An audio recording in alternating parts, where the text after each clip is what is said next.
Hey everybody, welcome back. Today we're back on our 2011 Subaru Legacy. We're going to be restoring the headlights, showing you my process as to how I do it. So I'll be doing this the way anybody at home can do it, DIY fashion. You don't need any special tools or equipment. Just a simple, straightforward way to do it where it will actually last longer than a month or two. So this is just a technique I learned in the car business when we were buying and selling cars, working at the car lots. This is just what we use to restore headlights quick, cheap, and easy.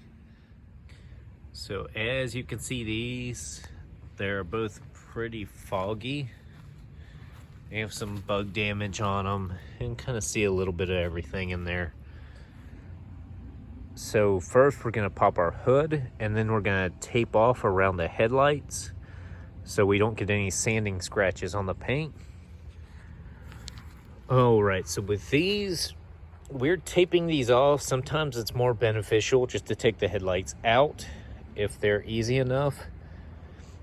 But these headlights, you have to take the bumper cover off, undo about 10 screws, and then the headlight comes out. So for what we're doing here, we're just going to tape them off.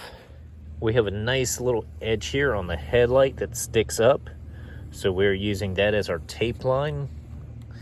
We tape that so we don't get overspray on the other side of the light, as you can see there. So then we'll paper off around it. All right, so we have our headlight sanded with 800 on the DA.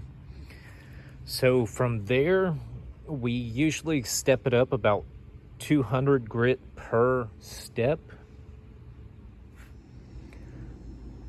All right, so we have our headlight sanded, cleaned off. At this point, we have everything taped off so we can clear it.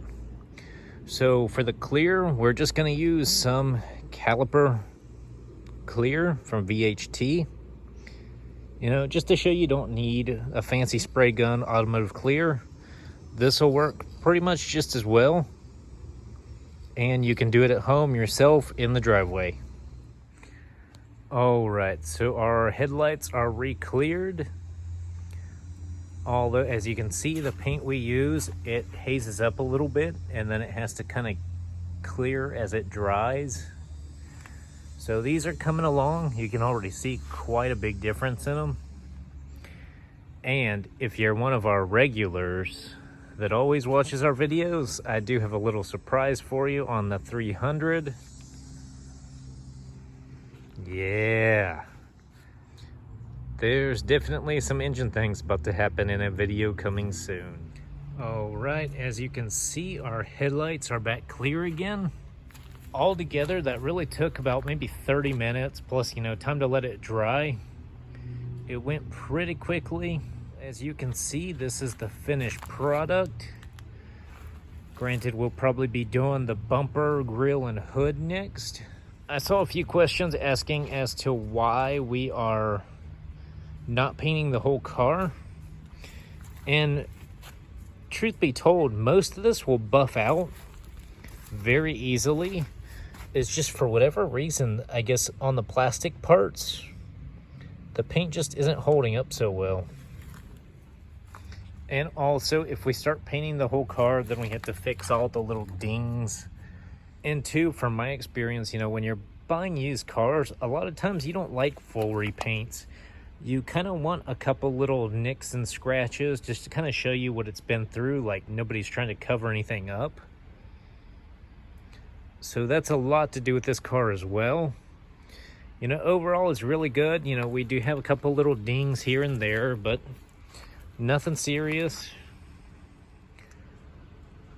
But a lot of the reason we'll probably end up repainting this hood is if you look close, you can see a bunch of little rock chips.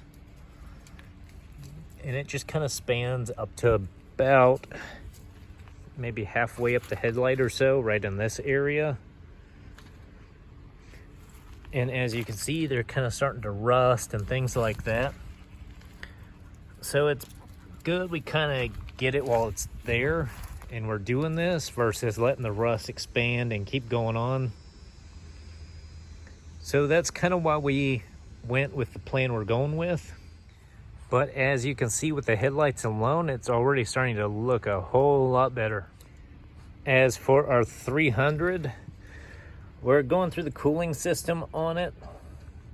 We're gonna replace the water pump, the power steering pump, flush all the coolant, doing a new thermostat, hoses, belts, the idler tension pulley, you know, things like that. Just to kind of get it tip-top so we don't have to worry about it for a while. And if you've seen before, we finally got our coolant overflow tank on. The new one, because they usually crack right up here. So we got that on. And that's just kind of a lot of the things we're taking care of with this car right now. As far as our hubcaps, we're sanding them with 400 on the DA. Then we're going to hit them with some spray paint, silver, and then a clear coat. And that'll do it for these. So as you can see, this hubcap here, I already have it sanded. I hit it with a Scotch-Brite and some soap and water to clean it up.